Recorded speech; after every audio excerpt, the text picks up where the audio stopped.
అయ్యండి మా వాడు చూడండి పూలు పెట్టుకున్నాడు.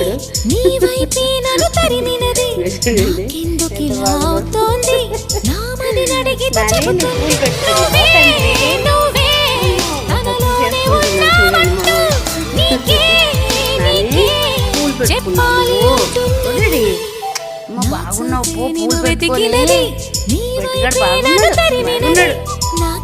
వస్తున్నావు కదా తండ్రి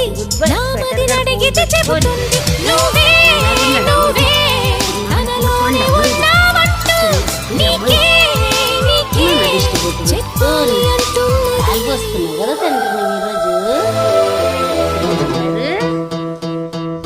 పువ్వు పెట్టుకునింది.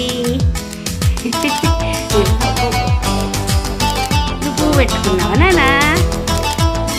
పువ్వు పెట్టుకున్నాం. ఇది పొంగల్ పోవడం, ఇది చిన్న పోవడం, ఇది ఊరుకోవడం, ఇది